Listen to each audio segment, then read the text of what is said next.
Hinihila ni Gina ang karong-puno ng mga damit na babad sa sabon. Ang mga kamay niyang manipis ay namumula na sa lamig ng tubig. 5:00 ng umaga, at wala pang ibang gising sa kanilang eskinita, maliban sa mga alaga nilang manok at sa kanya. Ang buhok niyang mahaba ay nakatali lang ng lubid na gawa sa lumang shirt, at ang damit niyang kambahay ay kupas na pero malinis pa rin.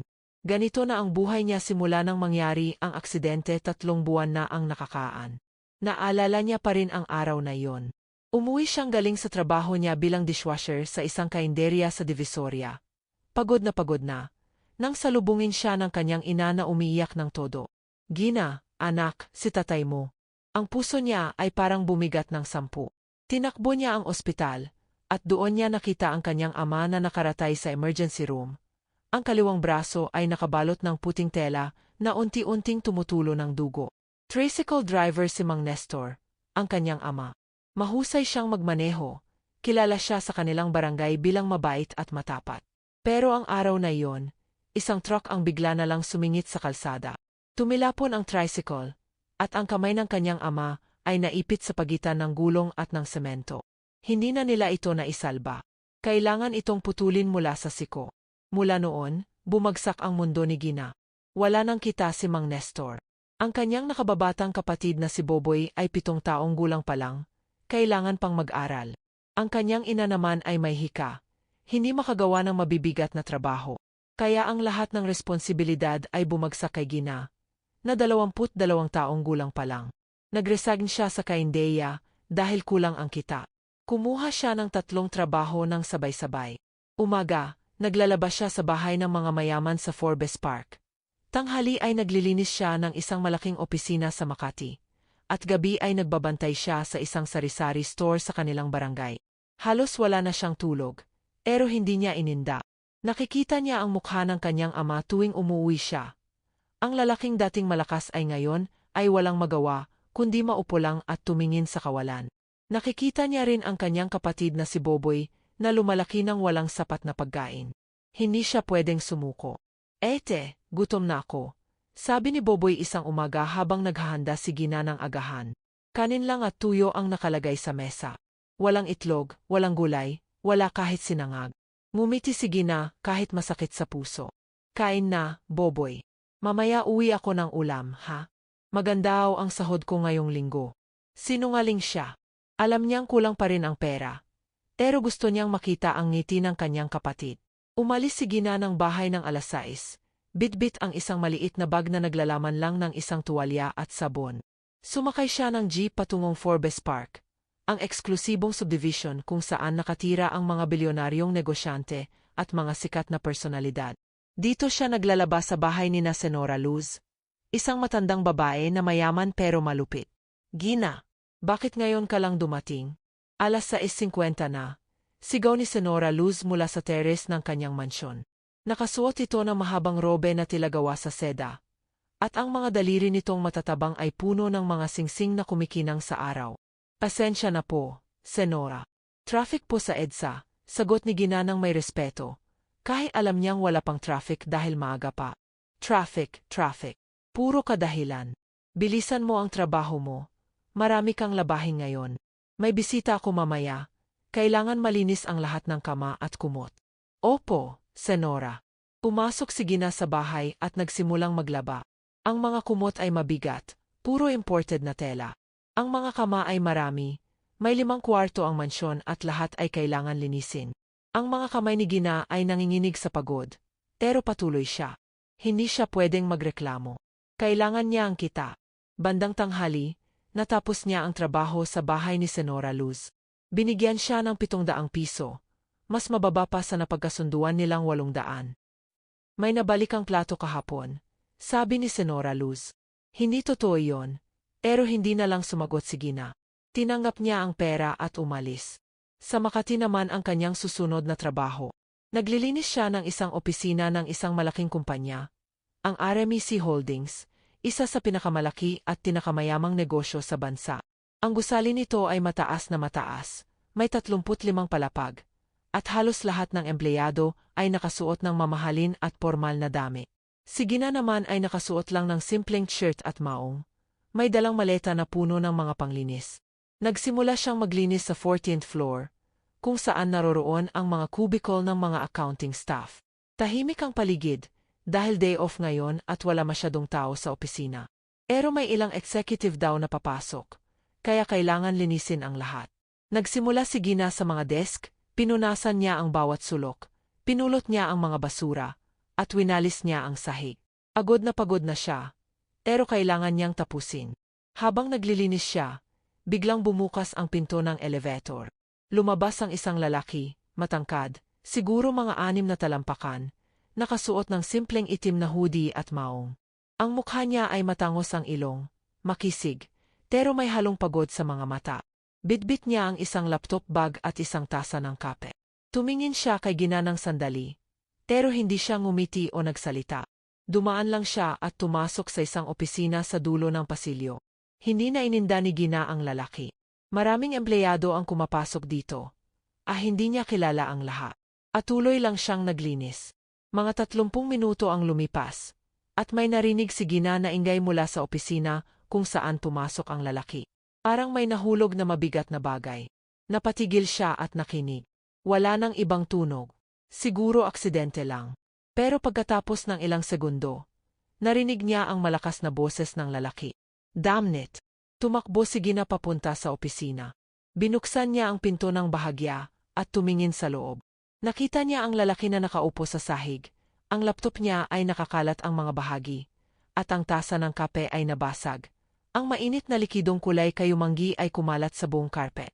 Sir, okay lang po kayo? Anong ni Gina? Tumingin ang lalaki sa kanya. At sa mga mata nito ay makikita ang inis at pagod. Hindi. Nasira ang laptop ko. At look at this mess. Tulungan ko po kayo, sabi ni Gina. Umasok siya at agad na kumuha ng basahan mula sa kanyang maleta. Nagsimula siyang punasan ang kape sa carpet. Kahit mainit pa ito at nakakasunog sa balat. Huwag mo nang pansinin yan. Sira na rin naman ang carpet, sabi ng lalaki. Pero hindi siya tumigil si Gina. Kailangan po linisin, sir. Baka kumapal ang mansa. Tumayo ang lalaki at tumingin kay Gina ng maigi. Sino ka? Empleyado ka ba dito? Hindi po, sir. Naglilinis lang po ako. Part-time. Tumango ang lalaki. Salamat sa tulong. Pero talagang wala nang magawa sa laptop ko. Nawala lahat ng files ko. Naramdaman ni Gina ang kalungkutan sa boses ng lalaki. Kahit pili itong nagtitimpi. Tumingin siya sa kanya. May backup po kayo, sir. Wala. Tanga ko. Hindi ako nag-save sa cloud. Umupo ulit ang lalaki sa upuan at hinilot ang kanyang sentido. Buong linggong trabaho, nawala lang dahil sa isang maling galaw. Hindi alam ni Gina kung ano ang dapat niyang sabihin. Hindi siya marunong mag-computer. Hindi niya alam kung paano ayusin ang mga file. Pero nakita niya ang desperasyon sa mukha ng lalaki. At kahit papaano, gusto niyang tumulong. Sir, may kilala po ba kayong makakaayos? Pero ngayon ay Sabado. Walang masyadong tao. At saka, hayaan mo na. Bahala na. Ako rin naman ang may kasalanan. Tumayo ang lalaki at kinuha ang kanyang bag. Salamat ulit sa tulong. Umuwi ka na, maaga pa naman. Kailangan ko pong tapusin ang paglilinis, sir. Tumango lang ang lalaki at lumabas na ng opisina. Naiwan si Gina mag-isa. Patuloy na naglilinis ng carpet na may mansa ng kape. Hindi niya alam kung sino ang lalaking iyon, pero para sa kanya, isa lang siyang empleyado na may problema sa trabaho. Marami siyang nakikitang ganyan araw-araw. Ang mundo ay puno ng mga taong pagod. Puno ng mga taong may kanya-kanyang dalang bigat. Natapos ni Gina ang paglilinis bandang 3:00 ng hapon. Umuwi siya sa kanilang bahay, pagod na. Pero wala pang pahinga. Kailangan pa niyang magtinda sa sari-sari store nila mamaya. 6:00 ng gabi hanggang 12:00 ng hating gabi. Pagdating niya sa bahay, nakita niya ang kanyang ama na nakatayo sa labas ng pintuan. Ang natitirang kamay ay nakahawak sa barandilya. Matamlay ang mukha nito, parang wala ng buhay. Tay, bakit kayo nandito? Mainit pa, sabi ni Gina. Gusto ko lang lumabas, anak. Agod na akong nakakulong sa loob. Lumapit si Gina sa kanyang ama at hinawakan ang kanyang balikat. Tay, mabuti na po na magpahinga kayo. Kailangan niyo ng lakas. Lakas para saan, Gina? Tumingin si Mang Nestor sa kanyang anak, at sa mga mata nito ay puno ng lungkot. Wala na akong silbi. Abigat lang ako sa inyo. Huwag po kayong magsalita ng ganyan, sabi ni Gina, ang boses ay nanginginig. Kailangan ko kayo. Kailangan namin kayo ni Boboy at ni Nanay. Hindi kayo pabigat. Pero Gina, nakikita ko kung gaano ka napapagod. 3 ang trabaho mo. Hindi ka na nakakatulog ng maayos. Lahat ng iyan dahil sa akin. Hindi po, Tay. Lahat ng ito ay para sa atin. Antay-pantay tayo dito. Niyakap ni Gina ang kanyang ama, at naramdaman niya ang panginginig ng katawan nito. Napakasakit sa puso, pero kailangan niyang maging matatag. Kung siya ay susuko, sino ang mag-alaga sa kanyang pamilya? Kinagabihan, nagtinda si Gina sa sari-sari store na pagmamay-ari ng kanilang kapitbahay na si Aling Nena. Binibigyan siya ng kaunting kita, mga 100 piso lang kada gabi. Pero malaking tulong na iyon. Umupo siya sa harap ng tindahan, nakaabang kung may bibili. Ang gabi ay tahimik, tanging mga insekto lang ang maririnig at ang ingay ng mga sasakyan sa kalsada. Mga 9:00 na ng gabi nang may lumapit na kotse sa tindahan. Mamahaling kotse, itim ang kulay, parang Mercedes-Benz. Bumaba ang isang lalaki, at napansin ni Gina na siya iyong lalaking nakita niya kanina sa opisina. Nakasuot pa rin ito ng hoodie, pero ngayon ay may suot na itong salaming pang-araw kahit gabi na. "Good evening, sir," bati ni Gina. Tumingin ang lalaki sa kanya, at parang nabigla ito. Ikaw yung babae kanina sa opisina, di ba?" "Opo, sir. Kayo rin po yung may problema sa laptop." Tumango ang lalaki. "Kamusta na ang carpet?" "Nalinis ko na po. Medyo natanggal yung mansa." "Salamat ulit." Lumapit ang lalaki sa counter. "Meron ba kayong sigarilyo dito?" "Meron po, sir." "Anong brand?" "Kahit ano. Yung Marlboro na lang." Kinuha ni Gina ang pakete ng sigarilyo at inabot sa lalaki. 60 pesos po. Nagbigay ang lalaki ng 100 piso. "Keep the change." "Maraming salamat to, sir." Tumayo lang ang lalaki sa tapat ng tindahan, nagsindi ng sigarilyo, at humidit ng malalim. Tahimik lang siya, parang may malalim na iniisip. Tumingin si Gina sa kanya, at hindi niya maiwasang mapansin ang lungkot sa kanyang mga mata. Parang may pinagdadaanan. "Sir, okay lang po kayo?" Anong ni Gina. Tumingin ang lalaki sa kanya, medyo nagulat sa tanong. "Bakit mo naman natanong?" Parang hindi po kayo masaya, sir." "Kung ano man ang problema nyo, sana po ay gumaan." Tumawa ang lalaki ng bahagya, pero walang saya sa tawa niya. "Maraming problema. Trabaho, pamilya, responsibilidad. Lahat ng yan ay bumibigat araw-araw." "Ganyan din po ang nararamdaman ko, sir," sabi ni Gina. "Pero patuloy pa rin ako. Kasi wala akong choice." Tumingin ang lalaki kay Gina ng matagal. "Ilang trabaho mo?" "3 po, sir." "3? Arang hindi makapaniwala ang lalaki. "Kailan ka natutulog?" "Mga 4 na oras lang po bawat gabi. Pero okay lang. Sanay na po ako." Umiling ang lalaki. "Hindi yan okay. Masisirang katawan mo niyan." "Walang choice po, sir. May pamilya po akong binubuhay." Tumango ang lalaki, parang naiintindihan niya. "Ako rin. Maraming umaasa sa akin. Minsan napapagod din ako. Gusto kong tumakas, lumayo, at kalimutan ang lahat. Pero hindi pwede." "Opo, sir. Hindi po tayo pwedeng sumuko." Tumingin ulit ang lalaki kay Gina, at sa mga mata nito ay may halong paghanga at lungkot. "Anong pangalan mo?" "Gina po." "Gina." Inulit ng lalaki ang pangalan niya, parang sinusubukang kabisaduhin. "Ako si Rafael. Pero tawagin mo na lang akong Rafa." "Nice to meet you po, Sir Rafa." Ngumiti si Rafael, isang tunay na ngiti ngayong beses. "Nice to meet you din, Gina." Pagkatapos noon, umalis na si Rafael. Sumakay siya sa kanyang kotse at nagmaniho palayo. Naiwan si Gina na nakatingin sa likuran ng sasakyan. Ang puso ay may kakaibang kirot. Hindi niya alam kung bakit, pero may bahagi sa kanya na nakaramdam ng koneksyon sa lalaking iyon. Parehong pagod, parehong may dinadala, parehong lumalaban sa buhay.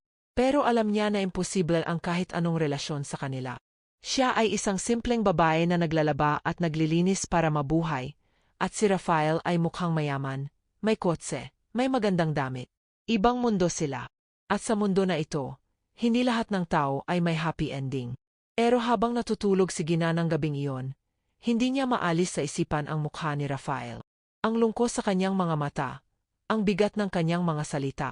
At hindi niya alam na ang pagtatagpo nila ay simula pa lang ng isang bagong kabanata sa kanyang buhay. Lumipas ang isang linggo, at hindi na muling nakita ni Gina si Rafael. Binalewala na niya ang pagtatagpo nila. Iniisip na isang pagkakataon lang iyon na hindi na mauli. Ang buhay ay patuloy, ang trabaho ay patuloy, at ang responsibilidad ay hindi humihinto. Ngunit isang Martes ng umaga, habang naglalaba si Gina sa bahay ni Senora Luz, may narinig siyang usapan sa loob ng kusina. Dalawang katulong ang nag-usap, sina Aling Bebang at Ate Rowena. Narinig mo ba, Bebang? Yung anak ni Senora Luz, si Ma'am Clarissa, may bagong boyfriend daw, sabi ni Ate Rowena. Talaga? Sino naman kaya ngayon? Baka isang artista na naman? Tugon ni Aling Bebang. Hindi raw. Sabi ng driver, bilyonaryo daw. Si ng RMC Holdings. Ang gwapo raw, tangkad ba? Napatigil si Gina sa paglalaba. RMC Holdings. Ang kumpanyang pinaglilinisin niya. Hindi naman sigurado, pero may kutob siyang may kinalaman ito sa lalaking nakilala niya. Grabe naman, swerte talaga ni Ma'am Clarissa. Mayaman na, maganda pa. Tapos makakakuha pa ng bilyonaryong boyfriend. Sabi ni Aling Bebang na may halong inggit. Nga. Pero sabi ng driver, hindi raw talaga seryoso si Ma'am Clarissa. Ginagamit lang niya yung lalaki para magpayaman pa. Gold digger talaga. Nakinig lang si Gina. Hindi niya gustong makialam sa buhay ng mga amo niya. Pero nakakaramdam siya ng awa para sa lalaking binabanggit nila. Kung totoo man ang sinasabi nila, kawawa naman ang lalaki. Ginamit lang. Natapos si Gina sa paglalaba at umuwi na. Pero habang naglalakad siya pauwi, hindi niya maalis sa isipan ang usapan kanina. Baka si Rafael iyon. Baka ginagamit lang siya ng babaeng Clarissa na iyon. Pero bakit ba niya iniisip? Hindi naman niya kakilala si Rafael ng mabuti. Minsan lang silang nag-usap. Wala siyang karapatan makialam sa buhay niya. Kinagabihan, bumalik si Gina sa sari-sari store para magtinda. Mga 8:00 ng gabi nang dumating si Rafael. Sakay ulit ng kanyang mamahaling kotse. Bumaba siya at lumapit sa counter.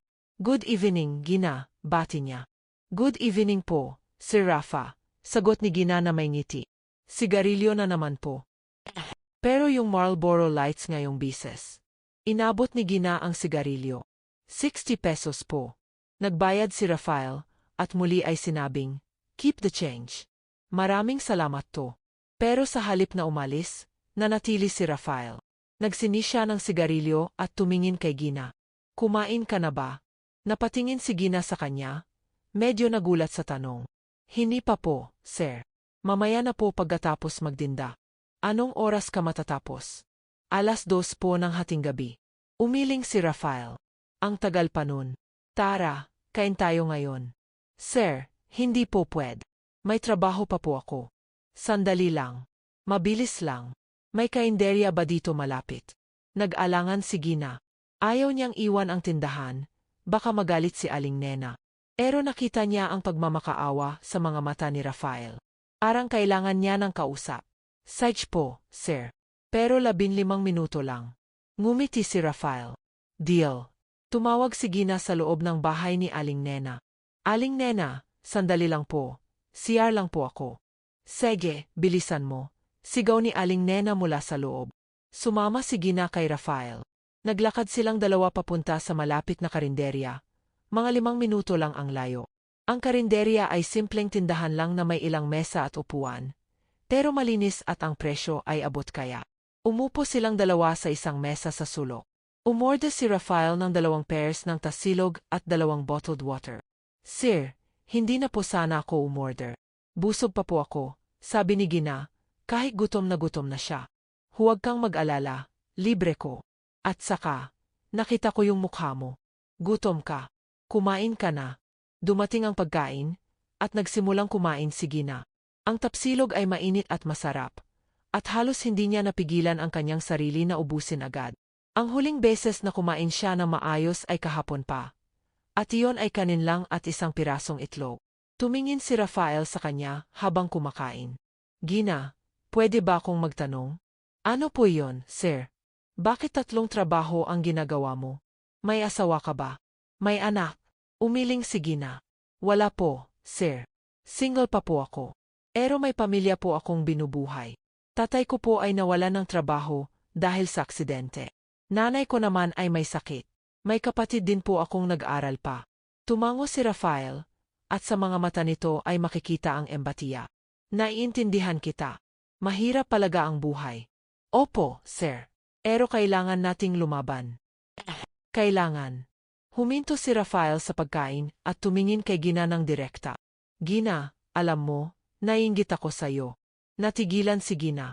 Naiinggit po. Bakit naman, sir? Kasi kahit mahirap ang buhay mo, nakikita ko sa mukha mo na may lakas ka pa ring lumaban. May pag-asa ka pa. Ako kasi, minsan nawawalan na ako ng gana.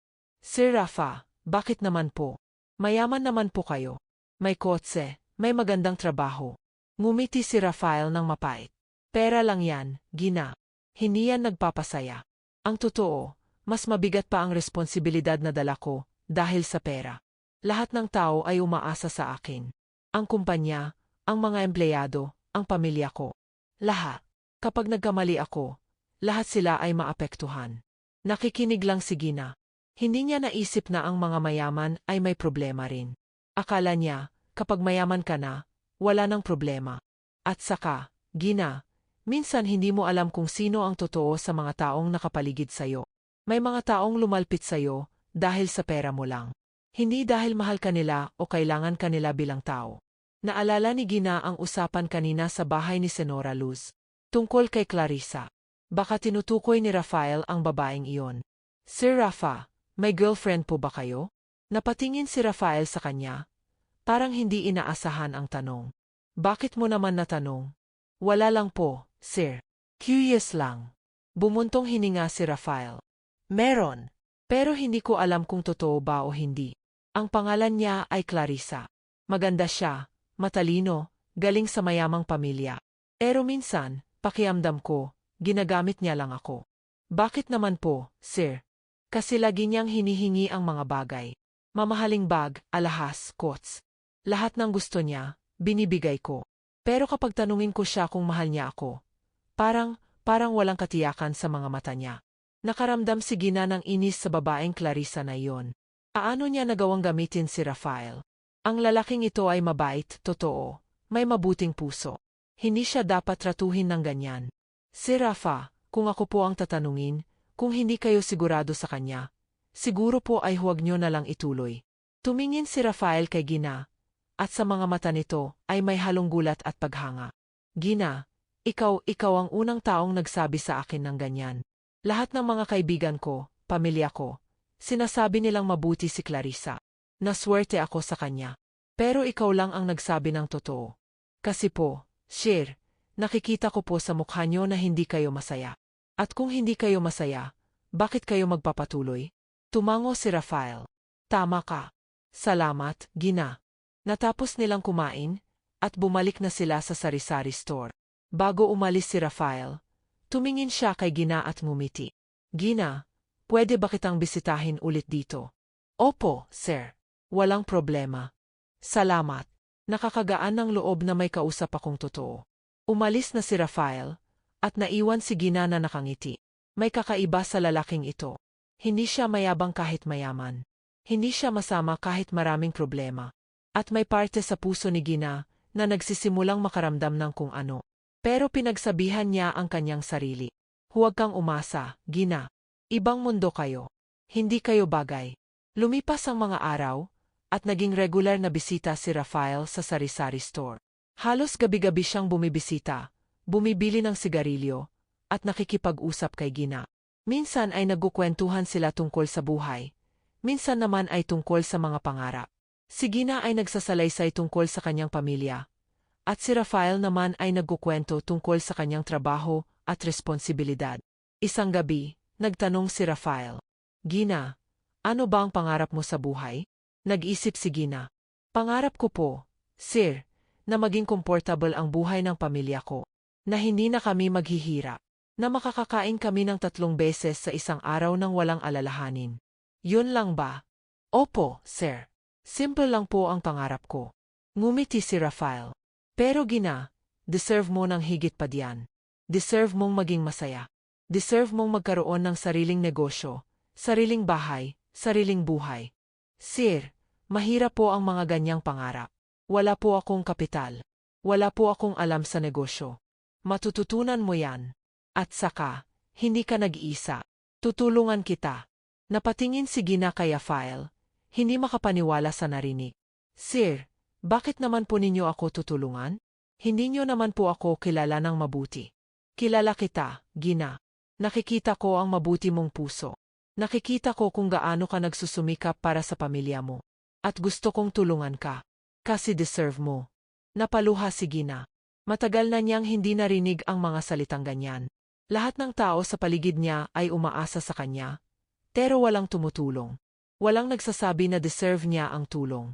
Pero ang lalaking ito, na halos kakakilala lang niya, ay handang tumulong ng walang hinihinging kapalit. Sir Rafa, salamat po. Salamat talaga. Hinawakan ni Rafael ang kamay ni Gina, at sa pagkakataong iyon, naramdaman ni Gina ang init at kalakasan ng hawak niya. Parang may kuryenteng dumaloy sa kanyang katawan.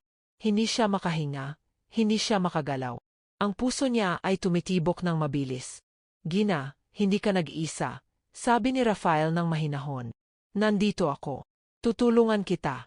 At sa gabing iyon, naramdaman ni Gina na may nagbago sa kanyang buhay. Na may bagong pag-asa, bagong simula. At ang simula na iyon ay nagsimula sa lalaking nakatayo sa harap niya. Ang lalaking may mabuting puso at tunay na pagmamahal. Pero hindi nila alam na ang mundo ay hindi laging pabor sa mga tulad nila. Na may mga taong makikialam, mga taong maninira, mga taong hindi papayag na maging masaya sila. Isang Biyernes ng gabi, habang nagtitinda si Gina, dumating si Clarissa, ang girlfriend ni Rafael. Bumaba ito ng isang puting sports car, nakasuot ng mahabang damit na tilagawa sa mamahaling tela, at ang mga sapatos nito ay kumikinang sa ilaw ng poste. Lumapit ito kay Gina na may nakataas na kilay at nakangiting mapanglay. Ikaw ba si Gina?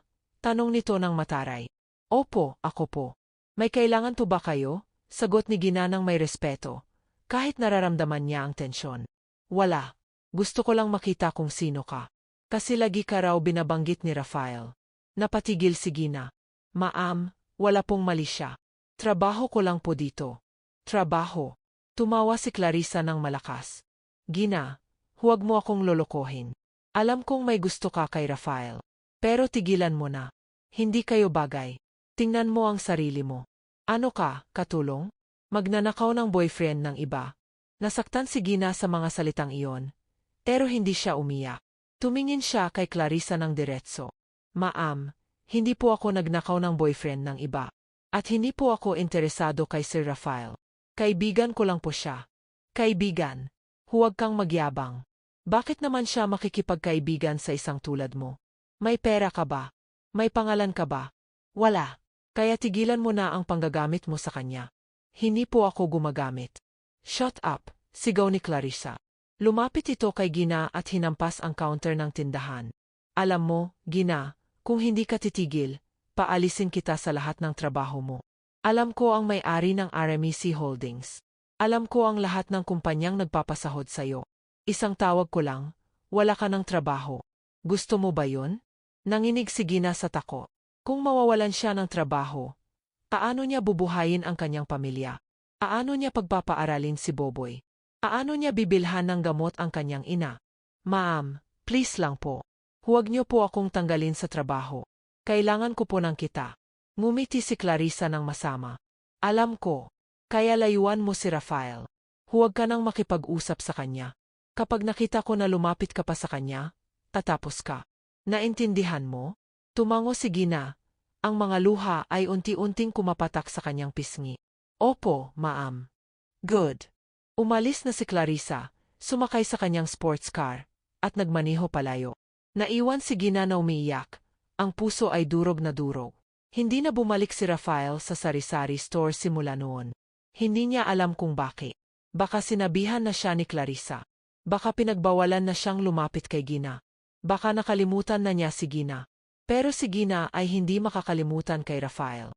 Ang mga salita niya, ang mga ngiti niya, ang init ng kanyang hawak. Lahat ng iyon ay nanatili sa puso niya. Kahit alam niyang imposible na ang kahit ano sa kanila. Lumipas ang 2 linggo. at ang buhay ni Gina ay bumalik sa dati. Trabaho, trabaho, trabaho. Walang tigil, walang pahinga. Pero may kulang na.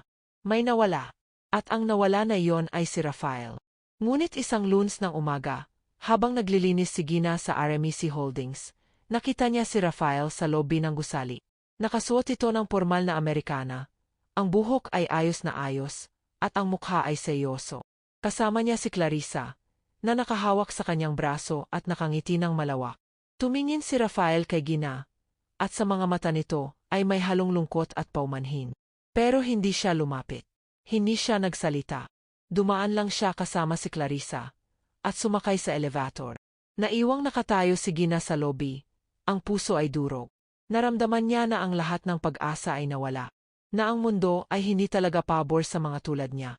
Na ang mga pangarap ay para lang sa mga taong may karapatang mangarap. Pero mali siya. Dahil ang kwento nila ni Rafael ay hindi pa tapos. Ang simula pa lang iyon. At ang mga susunod na kabanata ay mas matindi, mas emosyonal, at mas magpapabago sa kanilang dalawang buhay. 2 buwan ang lumipas mula nang huli niyang makita ni Gina si Rafael sa lobby ng RMEC Holdings. 2 buwan ng katahimikan, walang balita, walang pagkikita. Sinubukan niyang kalimutan ang lalaki. Sinubukan niyang ipagpatuloy ang buhay na parang walang nangyari. Pero gabi-gabi, bago siya matulog, naalala niya pa rin ang mga salita ni Rafael. Hindi ka nag-iisa, Gina. Nandito ako. Pero nasaan na siya ngayon? Bakit hindi na siya bumalik? Isang Huwebes ng hapon, habang naglilinis si Gina sa 14th floor ng RMEC Holdings, narinig niya ang ingay mula sa hallway. May mga taong nag-uusap ng malakas, parang may problema. Lumapit siya at nakita niyang may 2 security guard na nag-aaway sa isang babae. Ma'am, hindi po kayo pwedeng kumasok dito. Restricted area po ito, sabi ng isang guard. Kailangan kong makausap si Rafael. Nasaan siya? Sigaw ng babae. Nakilala ni Gina ang boses. Si Clarissa. Ma'am, wala po si Mr. de la Cruz dito ngayon. Nasa ibang building po siya. Sinungaling. Alam kong nandito siya. Alabasin niyo ako.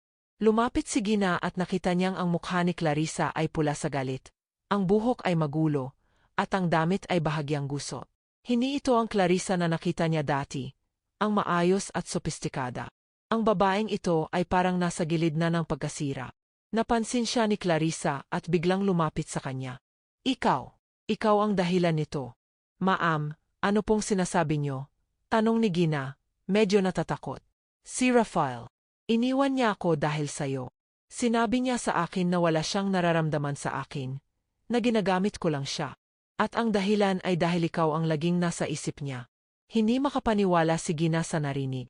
Iniwan ni Rafael si Clarissa. Dahil sa kanya. Ma'am, hindi ko po alam ang sinasabi niyo.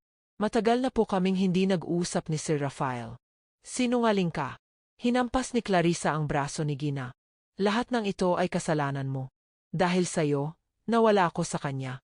Humarang ang mga security guard at hinila palayo si Clarissa. Ma'am, lumabas na po kayo.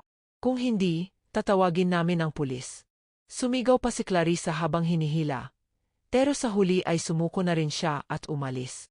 Naiwan si Gina na nanginginig, ang isipan ay puno ng tanong. Totoo ba ang sinabi ni Clarissa? Iniwan nga ba siya ni Rafael dahil kay Gina? Kinagabihan, habang nagtitinda si Gina sa sari-sari store, dumating si Rafael. Pero ang lalaking ito ay hindi na ang dating Rafael na nakikita niya. Ang mukha nito ay payat, may mga marka ng pagod sa ilalim ng mga mata, at ang katawan ay parang humina. Pero kahit ganoon, guwapo pa rin siya. Lumapit si Rafael kay Gina at ngumiti ng mahina. Gina. Sir Rafa. Halos hindi makapagsalita si Gina. Matagal na po kayong hindi dumating. Alam ko. Asensya na. Maraming nangyari. Nakita ko po si Clarissa kanina. Sinabi niya na iniwan niyo na siya. Tumango si Rafael. Iniwan ko na siya. Bakit po? Dahil sa sinabi mo, Gina. Sinabi mo na kung hindi ako masaya. Bakit ako magpapatuloy? At tama ka. Hindi ako masaya sa kanya. Ginagamit lang niya ako. Kaya tinapos ko na. Napaluha si Gina. Sir, pero sabi niya, dahil daw ako ang dahilan. Pero hindi naman po totoo yon. Wala po akong ginawa. Alam ko, Gina. Pero hindi ka ang dahilan kung bakit ko siya iniwan. Ikaw ang dahilan kung bakit ko na-realize kung ano ang tunay na pagmamahal. Napatingin si Gina kay Rafael. Ang puso ay tumitibok ng mabilis. Gina, nung mga nakaraang linggo na hindi kita nakita, na-realize ko kung gaano kita namimiss. Namimiss ko ang mga usapan natin, ang ngiti mo, ang lakas ng loob mo.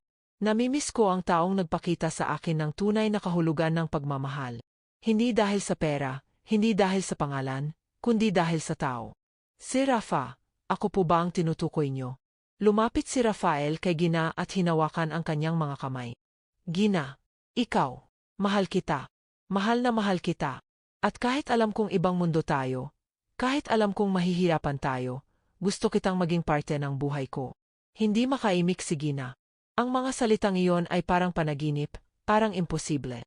Pero naririnig niya ito ng malinaw. Nararamdaman niya ang init ng mga kamay ni Rafael. Sir, Ero paano ang pamilya niyo? Paano ang mga tao sa paligid niyo? Hindi nila ako tatanggapin. Mahirap lang ako. Walang-wala ako. Hindi ka walang-wala, Gina. Ikaw ang pinakamayaman na tao na nakilala ko. Dahil mayaman ka sa puso, sa lakas ng loob, sa pagmamahal. At iyon ang kailangan ko. Hindi pera. Hindi pangalan. Ikaw lang. Tuluyan nang umiyak si Gina. Sir Rafa, mahal ko rin po kayo. Mahal na mahal ko po kayo. Pero takot ako. Takot akong maging sagabal sa buhay niyo.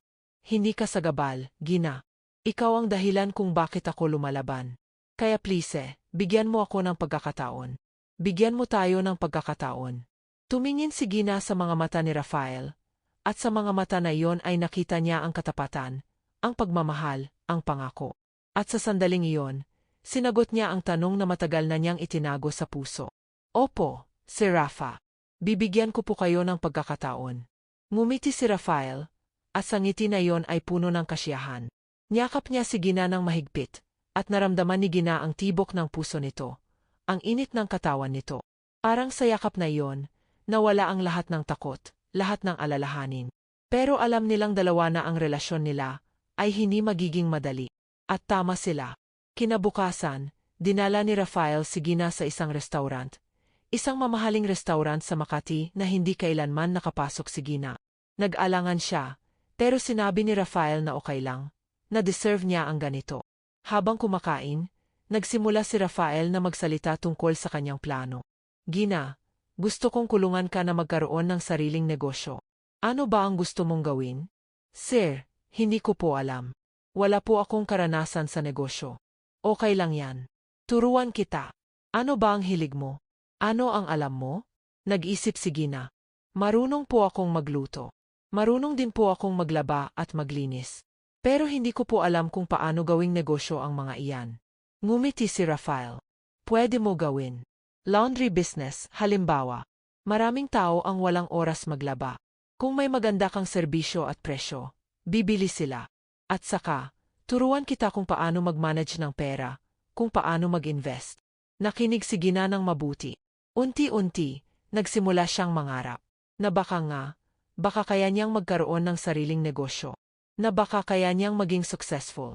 Sa mga susunod na linggo, tumulong si Rafael kay Gina. Binigyan niya ito ng kapital para magsimula ng laundry business. Tinuruan niya kung paano bumili ng washing machine, kung paano mag-set ng presyo, kung paano mag-market sa mga customer.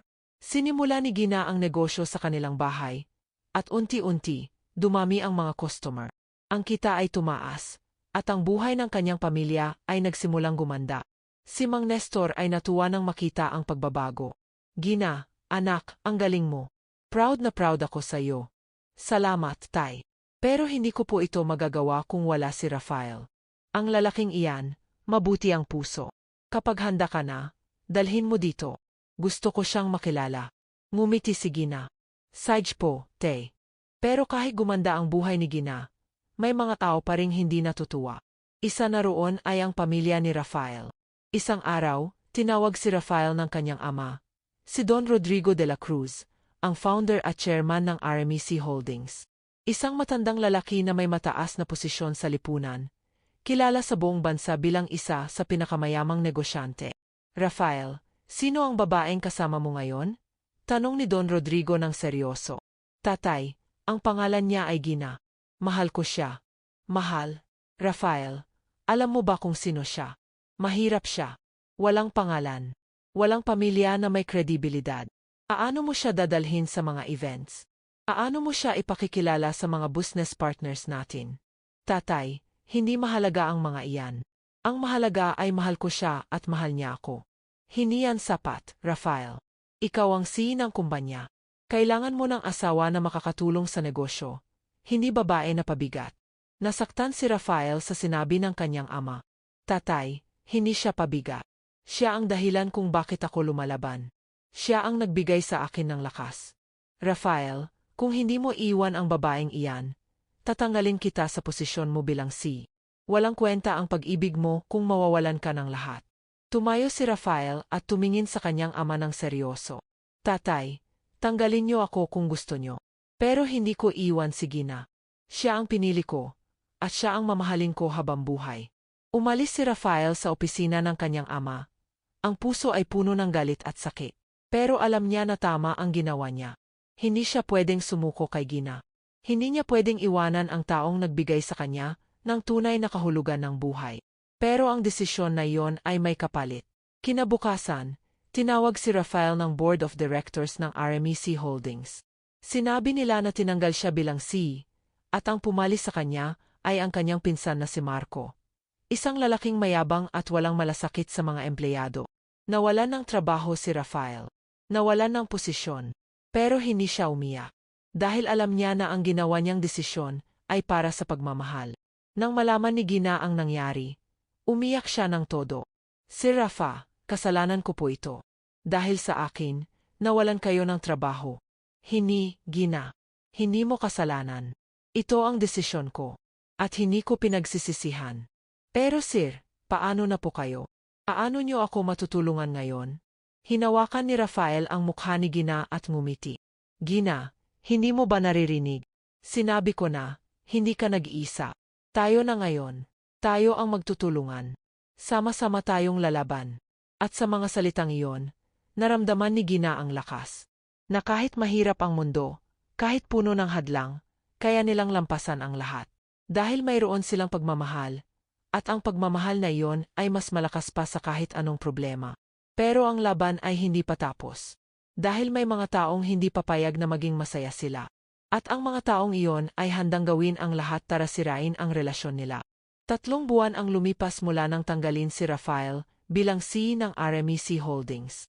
3 buwan ng pagsisikap, ng pagtutulungan, ng pagmamahal. Si Rafael ay nagsimula ng sariling business consulting firm, gamit ang kanyang natitirang savings at ang koneksyon niya sa industriya. Hindi ito kasing laki ng RMEC, pero sapat na upang kumita at mabuhay ng maayos. Si Gina naman ay patuloy na pinapalakas ang kanyang laundry business. At ngayon ay may 3 empleyado na siya at 5 washing machine. Pero kahit gumanda ang kanilang buhay, may mga pagsubok pa ring dumarating. Isang umaga, habang binubuksan ni Gina ang kanyang laundry shop, nakita niya na may mga graffiti sa pader. Mga salitang nakakasakit, gold digger, mga gamit, walang hiya. Nasaktan si Gina, pero hindi siya umiyak. Lininis niya lang ang pader at nagpatuloy sa trabaho. Pero hindi lang iyon ang problema. May mga customer na biglang nag-cancel ng order. Sinasabing may nagsabi sa kanila na ang laundry shop ni Gina ay hindi daw maasahan. May mga tsismis na kumalat sa barangay na si Gina raw ay nang-aagaw ng mayamang lalaki, na ginamit lang si Rafael para yumaman. Nalaman ni Gina na ang nasa likod ng lahat ng ito ay si Clarissa at ang pamilya ni Rafael. Hindi sila tumitigil sa pagharang sa kanilang relasyon. Isang gabi, habang umuwi si Gina mula sa laundry shop, may lumapit na 3 lalaki sa kanya.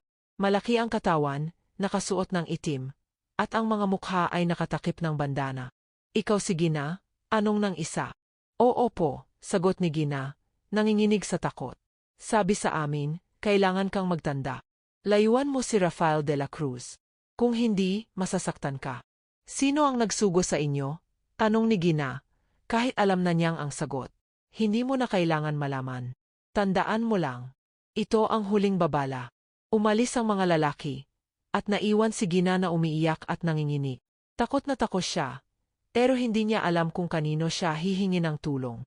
Ayaw niyang sabihin kay Rafael, Baka gumawa ito ng masama at lalo pang lumala ang sitwasyon.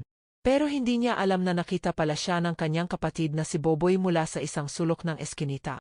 Tumakbo si Boboy pauwi at sinabi kay Mang Nestor ang nangyari. Tatay, may mga lalaking nang ano kay Ate Gina, sigaw ni Boboy. Tumayo si Mang Nestor, kahit mahirap dahil sa nawawalang braso. At tinawagan niya si Rafael gamit ang lumang cellphone na binigay ni Gina. Ilang minuto lang, dumating si Rafael, sakay ng kanyang kotse. Nakita niya si Gina na nakatayo sa tapat ng kanilang bahay. Ang mukha ay puno ng luha. Gina, anong nangyari? Tanong ni Rafael. Lumapit siya at niyakap si Gina. Sir Rafa, may mga lalaking lumapit sa akin. Sinabi nila na layuan kita. Natatakot ako. Humigpit ang yakap ni Rafael. Gina, huwag kang matakot. Nanito ako. Hindi ko hahayaang masaktan ka. Pero sir, ano? Baka gumawa sila ng masama. Baka saktan ka nila. Hindi. Hindi ko sila patatawad kung saktan nila ang taong mahal ko. Kinabukasan, pumunta si Rafael sa opisina ng RMEC Holdings. Humingi siya ng meeting sa kanyang ama, si Don Rodrigo, at sa kanyang pinsan na si Marco. Agpasok niya sa conference room, nakita niya ang dalawa na nakaupo na. Ang mga mukha ay walang emosyon. Rafael, ano ang kailangan mo? Tanong ni Don Rodrigo. Tatay, alam kong kayo ang nasa likod ng pananakot kay Gina. Alam kong kayo ang nag-utos sa mga taong iyon na takutin siya. Hihilingin ko lang, itigil niyo na. Ngumiti si Marco ng mapanglay. Rafael, wala kaming alam sa sinasabi mo. Baka paranoid ka lang. Huwag mo akong lolokohin, Marco. Alam kong ikaw ang nag-utos sa mga iyon. Kasi ayaw mo na bumalik ako sa kumpanya. Takot ka na baka kunin ko ulit ang posisyon mo. Tumayo si Marco at lumapit kay Rafael. Alam mo na pala. Tama ka. Ako ang nag-utos. Kasi deserve ko ang posisyon na ito. Hindi ikaw. Ikaw ay palpak, Rafael. Iniwan mo ang kumpanya dahil sa isang walang kwentang babae. Kaya wala kang karapatang bumalik. Hinampas ni Rafael si Marco. At nahulog ito sa sahi. Huwag mong tawaging walang kwenta si Gina. Siya ang pinakamahalagang tao sa buhay ko. Tumayo si Don Rodrigo at sumigaw. Rafael, tama na. Kung kipiliin mo ang babaeng iyon, wala ka ng lugar dito sa pamilya. Wala ka ng mana. Wala ka ng karapatan sa apelyido natin. Tumingin si Rafael sa kanyang ama, at sa mga mata nito ay puno ng determinasyon. Okay lang, tatay. Kung iyan ang presyo ng pagmamahal ko kay Gina, handa akong bayaran. Kasi mas mahalaga siya sa akin kaysa sa lahat ng pera at posisyon na meron kayo. Umalis si Rafael sa opisina. Ang puso ay puno ng sakit pero puno rin ng lakas. Alam niyang tama ang ginawa niya. Alam niyang ito ang daan tungo sa tunay na kasiyahan. Pero nang makabalik siya sa bahay ni Gina, nakita niya ang kakaibang tanawin. Ang laundry shop ni Gina ay nasusunog. Ang mga tao sa barangay ay nagtutulungan na patayin ang apoy. Pero ang damage ay malaki na. Halos lahat ng washing machine ay nasira. Ang mga damit ng mga customer ay nasunog. At ang maliit na opisina ni Gina ay naging abo. Nakita ni Rafael si Gina na nakatayo sa harap ng shop. Ang mukha ay walang emosyon. Parang nag-shutdown na ang utak niya. Lumapit siya at niyakap si Gina. Gina, okay ka lang? Hindi sumagot si Gina. Tumulo lang ang mga luha niya. Tahimik, walang ingay. Gina, please, magsalita ka. Sir Rafa, wala na. Wala na ang lahat. Ang negosyo ko, ang pinaghirapan ko, wala na. Hindi, Gina. Nandito pa ako. Nandito pa tayo. Babangon tayo ulit. Pero paano? Wala na akong pera. Wala na akong maipagpatuloy. Talo na ako. Hinawakan ni Rafael ang mukha ni Gina at tumingin sa kanyang mga mata. Gina, pakinggan mo ako. Hindi ka talo. Hindi tayo talo. Nasiya ang shop mo. Pero ang tao, ang kasanayan mo, ang lakas mo, nandito pa rin. At tutulungan kita na magsimula ulit. Sama-sama tayo. Hindi ka mag-isa. Pero sir, agod na ako. Agod na akong lumaban. Alam ko. Agod na rin ako.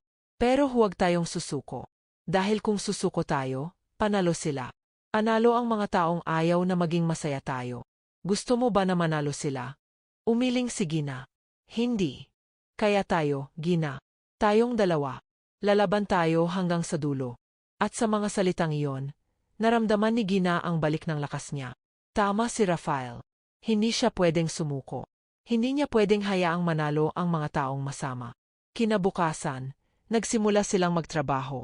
Tumulong si Rafael sa paglilinis ng burnt laundry shop. Tumulong din ang mga tao sa barangay dahil mahal nila si Gina at nakikita nila kung gaano siya nagsusumika. Unti-unti, nabuo ulit ang shop. Bumili sila ng bagong washing machine gamit ang tulong ng mga kaibigan ni Rafael sa negosyo. At sa loob ng isang buwan, bumalik ulit ang laundry shop ni Gina sa operasyon. Pero ang kinakaimportanteng nangyari ay ang desisyon ni Gina na dalhin na si Rafael sa kanyang pamilya. Isang linggo ng hapon, inanyayahan ni Gina si Rafael na kumain sa kanilang bahay. Simple lang ang handaan, may adobo, pritong isda, at kanin. Pero para kay Rafael, ito ang kinakasarap na pagkain na natikman niya. Dahil ito ay gawa ng pamilya ng taong mahal niya. Nakaupo si Mang Nestor sa tapat ni Rafael. Tumingin siya sa lalaki ng matagal. Rafael, anak, salamat sa lahat ng tulong mo kay Gina. Nakikita ko kung gaano mo siya kamahal. Pero gusto ko ring malaman, seryoso ka ba sa anak ko? Opo, Mang Nestor.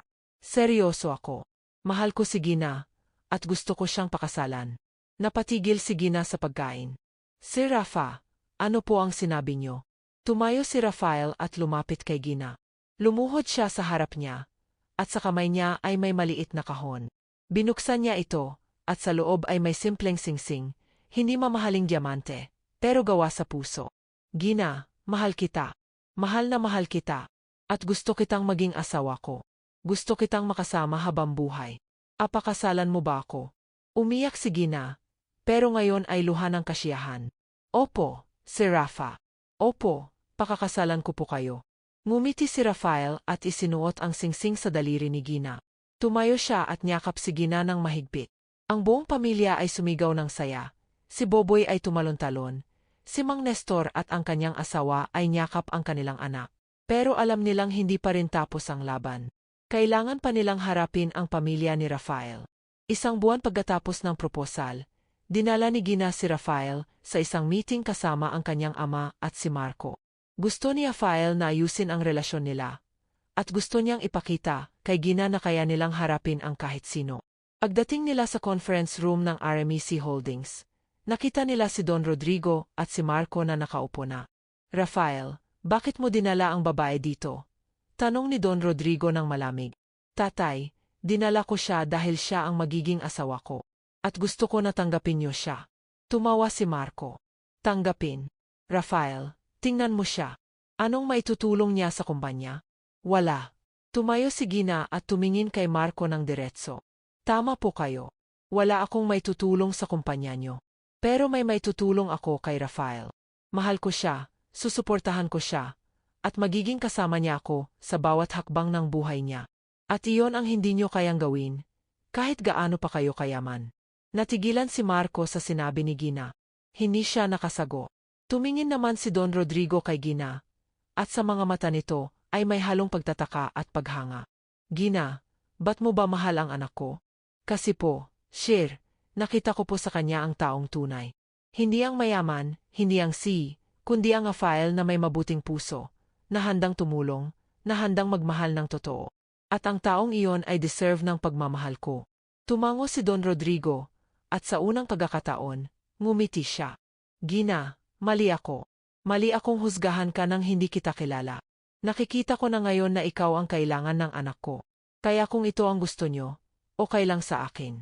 Napaluha si Rafael. Tatay, totoo po ba? Anak, seryoso ako. At saka, Rafael, kung gusto mo, bumalik ka na sa kumpanya. Tanggalin natin si Marco. Ikaw ang tunay na Umiling si Rafael. Salamat, tatay. Pero hindi na ako babalik. May sarili na akong kumpanya, at gusto kong patuloy doon. Pero salamat sa pagtanggap kay Gina. Iyon lang ang importante sa akin. Tumango si Don Rodrigo. Okay, anak. Respeto ko ang desisyon mo. Umalis sina Rafael at Gina sa conference room. Ang mga kamay ay magkahawak. Ang mga puso ay puno ng kasiyahan. 3 buwan pagkatapos, ikinasal sina Rafael at Gina sa isang simple pero magandang kasal sa simbahan ng kanilang barangay. Nandoon ang pamilya ni Gina, ang mga kaibigan nila, at kahit si Don Rodrigo ay dumalo. Walang mamahaling dekorasyon, walang malaking reception, pero puno ng pagmamahal at kasiyahan. Sa altar, habang hawak ni Rafael ang kamay ni Gina, sinabi niya, "Gina, salamat sa lahat. Salamat sa pagmamahal mo, sa lakas mo, sa pagiging totoo mo. Ikaw ang rason kung bakit ako nandito ngayon. At ipinangako ko sa iyo, mamahalin kita habang buhay." Ngumiti si Gina. Ang mga luha ay tumutulo. "Rafael, ikaw ang nagbigay sa akin ng pag-asa. Ikaw ang nagpakita sa akin na kahit mahirap ang buhay, may magandang bukas. At mamahalin kita, sa hirap at ginhawa, hanggang sa huling hininga ko." At nang halikan nila ang isa't isa, ang buong simbahan ay sumigaw ng saya. Ang dalawang taong galing sa magkaibang mundo, ngayon ay isa na. Ang dalawang pusong puno ng sugat, ngayon ay gumaling na. 5 taon pagkatapos ng kasal, ang laundry business ni Gina ay naging isa sa pinakasikat sa Metro Manila. Mayroon na siyang 10 branches at mahigit 100 empleyado. Si Rafael naman ay naging successful sa kanyang consulting firm, tumutulong sa mga small businesses na lumaki at maging successful. Pero ang kinakaimportante, mayroon na silang 2 anak, si Rafael Jr. at si Maria, at ang pamilya nila ay masaya at kumpleto.